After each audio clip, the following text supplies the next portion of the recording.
Bien, bonjour. Bonjour à tous et merci de votre présence. Nous vous souhaitons la bienvenue à Trianon Convention Center. Et au cas où vous ne savez pas, à ma gauche, c'est Madame, ma femme Audrey Hardy. À ma droite, c'est le pasteur Marc Labonté. Et nous sommes très heureux de vous avoir avec nous pour cette conférence de presse, pour la conférence EULA 5. Le thème de notre conférence, c'est « Nous enfants, bisous nous ». Nous voyons ça partout sur les billboards et bien sûr ce sera à la radio également. Et donc, la raison de notre choix pour ce thème de EULA 5, c'est un peu l'état général de la cellule familiale qui, je crois, est un peu désastreux. Le constat, malheureusement, est alarmant. En sus de la pauvreté, nous constatons des meurtres, des suicides, des bagarres, des divorces, des séparations au sein de cette cellule. Il y a même des bagarres entre père et mère, beau-père, enfant, enfin, bien grave. Et le résultat, bien sûr, c'est les enfants qui souffrent, malheureusement, et qui vivent des traumatismes profonds. Souvent, les parents ne réalisent pas que leurs actions vont faire du mal à leurs enfants et agissent par manque de responsabilité. Et souvent aussi par manque de beaucoup de choses. Les jeunes aujourd'hui se rebellent, d'autres fuguent. Il y a beaucoup d'enfants battus, abusés. Des jeunes filles qui tombent enceintes à 12 ans. La pornographie qui se multiplie. En fait, c'est une société qui se dégrade, qui se désintègre à grande vitesse. Les valeurs morales et même chrétiennes disparaissent rapidement. Et au fait, c'est très important, inquiétant pour une société qui essaye de se développer et se retrouver au milieu d'un monde en marche vers le progrès. On s'occupe beaucoup de choses, mais malheureusement, il n'y a pas assez de soins et de soutien à la cellule familiale. Donc pendant cette conférence, nous voulons faire deux choses. Premièrement, nous voulons identifier les problèmes qui sont l'éducation, pas nécessairement académique, mais éduquer de bonne manière, par exemple, aux enfants. Il y a d'autres problèmes de tous les jours, des problèmes d'origine spirituelle, et je vais vous donner un petit exemple. Il y en a beaucoup que nous avons traités pendant la conférence, mais un petit exemple, c'est la place de la maman dans la maison. Il faut réaliser que les enfants ne peuvent pas grandir comme il le faut, sans la présence de la maman, pour porter cet amour maternel que ces enfants ont besoin, emmener la discipline, l'instruction, l'éducation, les conseils. Ce qui m'emmène à dire que le rôle de la maman est irremplaçable dans une famille. Irremplaçable. Nous avons bien sûr parlé beaucoup de cela. C'est vrai aussi que le père a bien sûr sa part, mais c'est à la maman la responsabilité première d'élever les enfants, surtout quand le père est au travail. La question qu'on se pose aujourd'hui, où est la maman? Au travail ou à la maison? Les enfants sont laissés à eux-mêmes. Une liberté sans contrôle. Les parents ne savent pas ce que les enfants font derrière eux. À la télévision, à la maison, à les smartphones. Et les enfants sont libres de faire un peu ce qu'ils veulent. Pourquoi? Par le manque de présence de la maman dans la maison. Donc ça, c'est un des problèmes que nous allons parler pendant cette conférence. Et la deuxième chose que nous voulons, bien sûr, c'est ne pas seulement parler des problèmes, mais essayer d'emmener une solution quand même. Il y a bien des solutions à tous ces problèmes. Donc nous allons aborder les solutions, qu'ils soient, comme je disais tout à l'heure, éducatifs ou spirituels ou autres. Et je vais vous donner un exemple qui, à mon avis, est très très important. Parmi d'autres exemples, je crois qu'il y a la part des parents dans l'éducation spirituelle des enfants.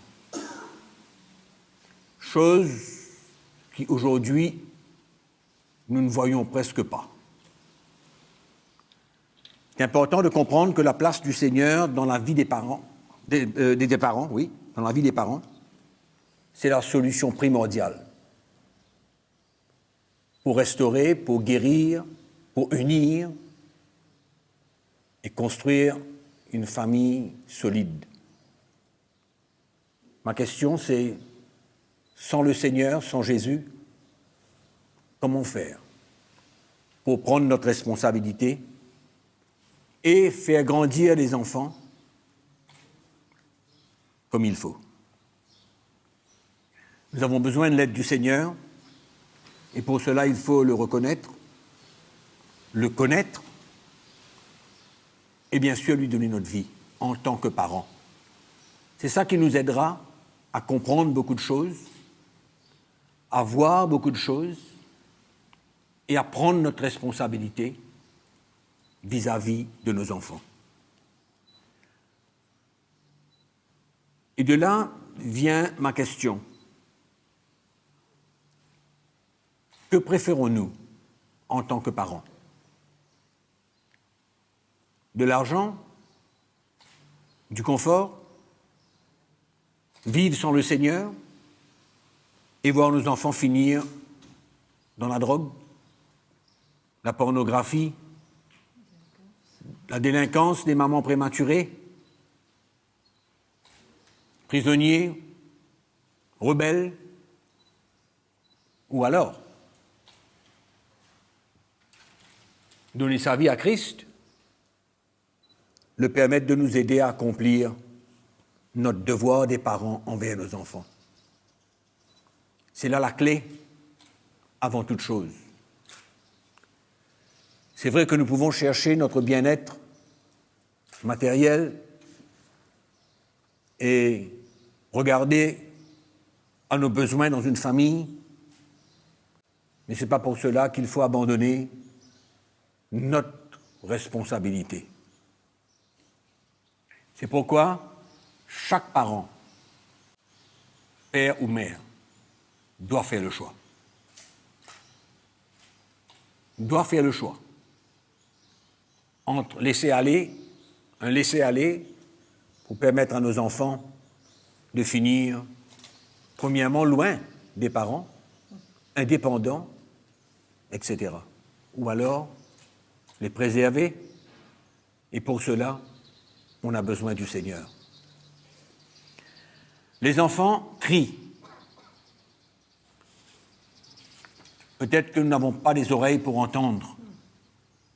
Ou peut-être que nos oreilles n'entendent pas le cri. Nous bisons nos parents. C'est un cri de souffrance que nos oreilles n'entendent pas, mais un cri qui se traduit par des blessures intérieures, des réactions anormales chez les enfants, beaucoup de rancune envers des parents qui n'ont pas su être là auprès d'eux, les entourer, les aimer, les donner de l'affection parce qu'ils n'ont pas le temps. Et ils sont ailleurs. Des fuites, des actions de rébellion, des actions de brutalité. On disait, il y a quelques jours, il y avait un journaliste dans mon bureau qui me disait, par exemple, qu'il allait à la gare de bus et juste de voir la colère, la brutalité, le non-respect des jeunes envers des grandes personnes. Finalement, les enfants sont les victimes. Les victimes des parents irresponsables. Les parents qui ne savent pas vraiment leur propre responsabilité première. Il est temps d'accepter cette vérité. Il est temps de l'accepter, au lieu de pointer le doigt sur les problèmes. Mes enfants peuvent avoir accès à la drogue, c'est un problème. Ils peuvent avoir accès à tellement de choses qui les détruisent, tout ça sont des problèmes. Mais est-ce que c'est possible quand même de les prévenir, de les éduquer, de les instruire et de leur donner une base, un fondement spirituel dans leur vie? C'est le défi que nous voulons lancer aux parents pendant cette conférence. C'est ça le grand défi. Nous voulons lancer aux parents un vrai défi pour essayer d'emmener une solution à ce problème grave où nous voyons les enfants grandir dans une société et détruire leur vie. Pourquoi faut-il que les parents pleurent quand ils voient leurs enfants s'orienter vers tout ce qui peut les détruire? Donc, mon avertissement, allons dire mon conseil, et pour faire cette conférence, je le répète encore une fois, nous voulons lancer aux parents un défi. Il y a une solution, il y a la possibilité de restaurer, de guérir, de ramener les enfants sur un chemin qui emmène à la vie et non pas à la destruction. Je termine avant d'annoncer quelque chose pour dire que Jésus a dit, il y a un chemin qui est étroit, qui mène à la vie, mais il y a un chemin qui est large, qui mène à la destruction. C'est notre message, c'est notre défi, notre challenge à tous, parents, enfants, grands-parents, à toute personne. La solution, c'est le Seigneur. Et pour conclure, j'ai l'honneur de vous annoncer que l'honorable Aurore Perrault, ministre de l'Égalité des genres, du développement des enfants et du bien-être de la famille, fera l'inauguration à notre conférence vendredi 11 septembre à 18h30. Avant d'inviter le public, je vous invite à être des nôtres vendredi, samedi et dimanche 11, 12 et 13 septembre à partir de 18h30 à Trianon Convention Center. Il y aura aussi en live, la conférence sera en live sur eula.mu. eula.mu en live pour quiconque ne pourra pas assister à la conférence, ils auront l'opportunité en live d'écouter. Mes chers amis, merci pour votre présence. Et si vous avez quelques questions, ou une, j'essaierai à tout prix de vous répondre. Merci encore. Donc c'est une conférence pour les parents, ça, c'est pas les enfants. Oui, écoutez, ça dépend de la grandeur des enfants, mais oui, c'est principalement pour les parents. Ça concerne leur responsabilité envers leurs enfants. Pour les filles mères aussi, les filles qui sont... Oui, il n'y a pas de problème. Parce que vous avez dit tout à l'heure qu'il y a des filles qui ont des enfants, sont de plus en plus jeunes, donc ce sont des jeunes parents, on pourrait dire. Bien sûr, au contraire, ce serait une très bonne chose pour eux d'être présents. Qui va animer la conférence? J'animerai la conférence personnellement pendant les 3 jours. Et une bonne chose, c'est que nous, en principe, si on peut s'organiser, nous allons donner l'opportunité à ceux qui sont là de poser des questions avec réponse tout de suite, à la fin de la conférence. Donc, ça sera possible de poser des questions et pour nous répondre. Est-ce qu'il y a un frais de participation? Non, il n'y a aucun frais de participation. L'entrée est gratuite pour tout le monde. Vous comptez accueillir combien de personnes? Écoutez, la salle peut contenir 3000 personnes et nous comptons avoir autant de personnes.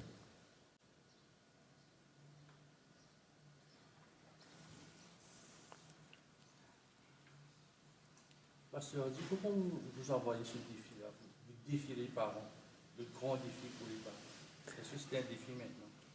Mais moi, je crois que oui. Je crois que les parents aujourd'hui portent des œillères et ne réalisent pas que c'est eux-mêmes les acteurs principaux de la construction d'une famille. Et nous sommes en train de voir des parents courir une course vers, allons dire, leurs besoins, leur confort, et ne voient pas leurs enfants comme la chose principale de leur vie. Leurs enfants, grandir leurs enfants, devrait être le souci principal de nos enfants, des parents aujourd'hui, vu tout ce qui se passe dans ce monde aujourd'hui. Je crois que c'est bon de pouvoir les équiper, poser un bon fondement dans leur vie depuis très tôt, de les instruire dans beaucoup de choses, et surtout que ces enfants-là puissent ressentir ce cœur maternel, cette présence maternelle, et aussi bien dans la famille, la présence du Seigneur. Je crois que toutes ces choses-là vont créer cette plateforme pour pouvoir emmener l'enfant à prendre sa responsabilité, à grandir dans des conditions favorables à leur épanouissement pour pouvoir, plus tard, prendre leur vraie place dans la société. Et je pense que ça éviterait beaucoup de problèmes qu'il y a aujourd'hui et que tout le monde, les ONG, le gouvernement, tout le monde, nous sommes en train d'essayer comme on dit, rapiécer un pantalon. Mais je crois que ce n'est pas le moment de rapiécer un pantalon, c'est le moment d'aller un petit peu à la racine du problème et allons dire, tackle le vrai problème. Et c'est pourquoi que ce que nous voulons, c'est partager avec les parents un peu la solution à cela. C'est pourquoi que ça serait un défi pour eux, parce que ça doit emmener un changement d'attitude, un changement de responsabilité dans la vie des parents. Donc c'est ça que nous voulons. Mais à écouter les parents, on a l'impression qu'ils font tout. Quand on rencontre, nous les journalistes, on rencontre les mamans, ils disent que, vous savez, je travaille pour mes enfants, pour l'avenir de mes enfants, et s'ils sont en train de faire le tout et son contraire. Vous voyez, j'ai dit une chose tout à l'heure.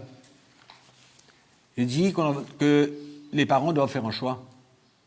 C'est par manque de compréhension et aussi quand on est englouti vers un système.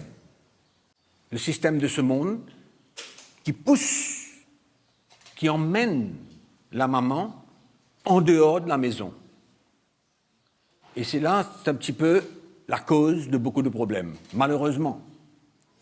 Nous ne prétendons pas avoir toute la solution concernant ce problème particulier, mais je crois que nous aurons quand même pas mal de lumière et je crois que les parents devront arriver à comprendre que malgré qu'ils font beaucoup de choses pour leurs enfants, ils achètent pas mal de choses pour leurs enfants, ils donnent des cadeaux aux enfants, ils compensent leur présence par d'autres choses. Alors, c'est pourquoi il y a un choix à faire.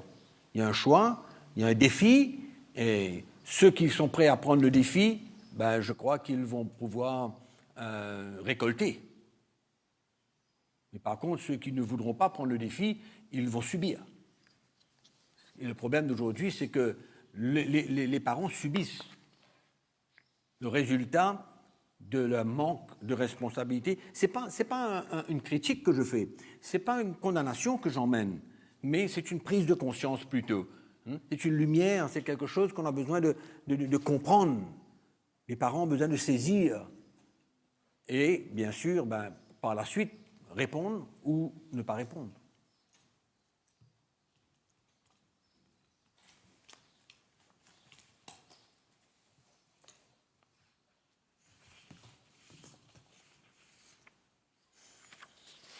Une autre question avant de terminer? Si je peux dire quelque chose, je pense que tous les parents aiment leur enfant. Je pense que tous les parents aiment leur enfant. Je pense qu'ils veulent tous le bien de leur enfant, mais ils ne savent pas s'y prendre. Ils ne réalisent pas le vrai besoin de leur enfant et comme le pasteur disait, ils compensent cela, ils essaient de compenser leur absence avec toutes sortes de trucs matériels, pensant que ça va rencontrer le besoin de l'enfant. Mais ça ne rencontre malheureusement pas le besoin de l'enfant. C'est-à-dire que beaucoup d'enfants, bien que leurs parents les aiment, mais ne ressentent pas l'amour de leurs parents. Puisque de me donner des jouets, de me marcher des choses, ne me fait rien ressentir. Donc, il y a ce gap qui est là. Et bien souvent, les parents se disent « Ah ben alors, j'ai tout fait pour cet enfant, je me suis privé, j'ai travaillé, j'ai la sueur de mon front, aujourd'hui il est ingrat. » Mais c'est parce que l'enfant, il se rebelle, parce qu'au fond de lui, il y a un besoin profond qui n'a pas été rencontré. Il se sent rejeté, il ne se sent pas accepté, il se sent rejeté.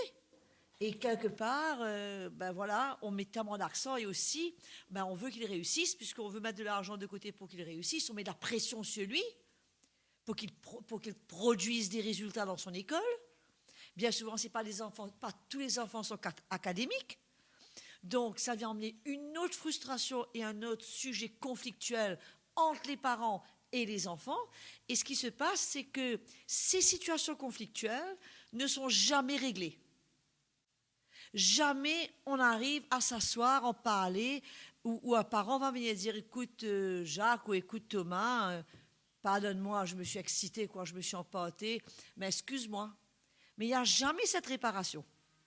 C'est-à-dire qu'il y a des situations, il y a des incidents qui s'accumulent les uns sur les autres sans de réparation et il n'y a jamais de restauration. Ce qui fait que ce gap ne fait que s'agrandir entre les parents et les enfants. C'est pour ça que les enfants, ils fuient, ils essaient de fuir dans d'autres choses parce qu'ils n'arrivent pas à trouver ce qu'ils ont besoin. Et ce n'est pas que les parents ne veulent pas, mais ils ne savent pas. C'est pour ça que je crois que le Seigneur est concerné par les parents avant tout et il est surtout concerné par les enfants. Et quand nous voyons la pédophilie, ce qui se passe dans les maisons, nous voyons sur les journaux, ce qu'on voit sur les journaux dans la presse, ce n'est que le tip of the iceberg. Les grands-pères qui abusent des petites filles, les papas qui abusent de leurs enfants. Mais ça, ce n'est que le haut du iceberg. On n'est pas du tout au courant puisque les mères, les mamans ont très peur de pouvoir en parler. Elles ne veulent pas en parler, puisque si elles en parlent et que le mari quitte la maison, elles font comment pour vivre et nourrir les enfants? Donc, et encore, c'est une blessure énorme pour l'enfant qui réalise que sa maman ne prend même pas sa part. Donc, c'est des problèmes tellement énormes qu'il n'y a que le Seigneur qui peut résoudre ces problèmes. Humainement, on peut essayer d'arriver des philosophies, on peut essayer d'emmener des conseils, les parents vont chercher des psychologues, mais tout ça, ça a des limites. Ça a des limites. Le cœur de l'enfant lui-même, il n'y a que Dieu qui a accès au cœur de l'enfant. Et moi, je crois que nos enfants souffrent beaucoup depuis l'industrialisation où les mamans ont quitté la maison, où vraiment, les enfants sont livrés aux grands-parents, sont livrés aux infirmeries, ou soit aux crèches, aux maternelles. Et il n'y a plus ce contact, quoi. Il n'y a plus ce cordon qui était là n'existe plus. Et on récolte ce qu'on a semé. Et c'est ce qui se passe. Donc cette société a vraiment besoin de se réveiller et de prendre conscience. On parle de cancer, on parle de maladie, mais c'est pire qu'un cancer, c'est quelque chose de très très profond qui détruit l'intérieur même de l'enfant. Sans compter les séparations, les divorces, où l'enfant ne comprend rien. C'est dramatique tout ça, c'est vraiment dramatique. C'est ce que le frère Mickey disait, que toutes ces valeurs morales, ces valeurs chrétiennes s'effritent à vitesse grand V. Et le train est en marche, et qu'est-ce qui va arrêter ça? Qu'est-ce qui va pouvoir arrêter ça? C'est quelque chose qui se propage à tous les niveaux de la société. Et on espère que, moi personnellement, j'ai appelé quelques parents que je connais, que les enfants ont des problèmes. On parle beaucoup de dyslexie, on parle beaucoup d'enfants qui sont introverts. Il y a différentes réactions. On voit aujourd'hui, comme il n'y a jamais eu, les enfants hyperactifs, les ADD. Il n'y a jamais eu autant de tout ça. Il n'y a jamais eu autant dans la société. Les ADD, les enfants hyper tendus, les enfants qui sont stressés. Il y a des enfants qui sont sur des antidépressants. Ce qui arrive, c'est qu'on traite ces problèmes-là sans vraiment apporter ce qu'il faut. Mais ils ne peuvent pas. Ce n'est pas le psychologue qui va pouvoir apporter ça, ce n'est pas le médecin qui va pouvoir apporter ça. C'est un truc qui doit repartir à la source, voir de là où on a passé à côté, de là où on a quitté tout, et revenir à la source. Et encore une fois, il faut choisir. C'est bon de pouvoir avoir de l'argent, d'acheter une maison, d'acheter un frigidaire, d'acheter une télévision, mais si tout ça, c'est aux frais et aux dépens. Et je vais perdre, dans la balance, j'ai mes enfants, et j'ai tout ça. Moi, je choisis mes enfants. Je choisis mes enfants tout le temps. Non, Et on invite tout le monde et on vous remercie de pouvoir encourager les parents à venir. Moi, personnellement, je téléphone à quelques parents, je sais dont les enfants luttent, des enfants ont beaucoup de difficultés, des enfants fous. Mais Mme Hardy sont disait quelque perdus. chose tout à l'heure, une seconde, tu peux continuer après. Elle disait quelque chose. Comment est-ce qu'un parent, aujourd'hui, c'est-à-dire que l'enfant ne ressent pas que les parents viennent et demandent pardon à l'enfant? Mais comment faire ça dans le naturel? Comment faire ça? Les parents sont tellement orgueilleux d'une manière et tellement se sentent, allons dire, que l'enfant a toujours tort. Pour lui de venir demander pardon, c'est difficile. Mais quand on a le Seigneur, c'est là où on fait le pas. C'est pourquoi je disais tout à l'heure, on a besoin de la présence du Seigneur dans notre vie, dans la maison, pour pouvoir régler et gérer tous ces problèmes. Oui, puis ce sont le Seigneur, de demander pardon sera un signe de faiblesse. Mais ce n'est pas un signe de faiblesse, au contraire, c'est une grande force. Exactement. Et c'est ça qui peut emmener une restauration dans nos enfants et dans nos familles. C'est ça qui peut ressouder ce qui a été cassé. Et malheureusement, on a perdu le nord, on ne sait pas où on va. C'est la course vers tout sauf pour chercher justement la sécurité, le bonheur de nos enfants. Ce n'est pas les études, ce n'est pas les diplômes. Vous voyez devant vous quelqu'un de très heureuse, mais je ne suis pas diplômée, je n'ai même pas passé ma senior, j'ai échoué, mais ce n'est pas pour autant que je n'ai pas réussi dans ma vie. J'avais une famille extraordinaire, une famille soudée, des parents qui... Je n'ai jamais entendu mes parents se battre de ma vie. Je n'ai jamais entendu un mot désagréable de la part de mon père vis-à-vis de ma mère. Donc, c'est tellement puissant tout ça. Où est-ce qu'on retrouve ça aujourd'hui? La violence, les nerfs, l'impatience. Je pense à quelque chose. Quel parent aujourd'hui, je vais dire quelque chose de bête, mais c'est tellement vrai. Quel parent qui a le temps de prendre son enfant sur ses genoux, de lui faire un petit câlin, de caresser ses cheveux, ses oreilles, faire des petits bisous. Le matin dans le lit. Moi, le matin, je me réveillais, je sautais dans le lit de mon papa et ma maman. On était 6 enfants, parfois on était les 6 dans le lit de mes parents. Aujourd'hui, mais à 5 heures du matin, le lit est vide. Les parents sont déjà partis. Il y a ce moment d'affection, ce moment de tendresse. Il n'y a plus. Et c'est tellement important pour cet enfant-là. C'est pas juste quand il est petit bébé, gros bisous, gros bisous, gros bisous, mais au contraire, plus il grandit, plus il a besoin de cela. Et de le priver de cela, c'est quelque chose de... On le prive de l'essentiel. Donc, occasion rêvée de parler de l'école des parents avec Madame la ministre. Pardon? Occasion rêvée de parler de l'école des parents, remettre en place avec Madame Moreau. Écoutez, oui, moi je pense que il y a pas mal d'ouverture devant nous et que on peut faire confiance au Seigneur pour emmener quelque chose, pour faire que les gens réagissent. Il y a besoin d'une réaction. Les gens sont en train de... Ils sont ensommeillés, ils sont dans une course comme ça, ils sont en train d'ensommeiller. Et pour nous de parler de ça, Madame la ministre, ce serait vraiment une aubaine. Et on essaiera d'emmener notre part, il n'y a aucun problème, avec grand plaisir. Mais elle est très ouverte, Madame la ministre. Non, je crois qu'elle aime les gens. Elle aime les gens et elle est vraiment concernée par ce qu'elle voit et ce qu'elle vit, ce qu'elle voit autour d'elle. C'est dur. Et c'est de ne pas pouvoir faire grand-chose, c'est encore pire. Merci beaucoup à tous.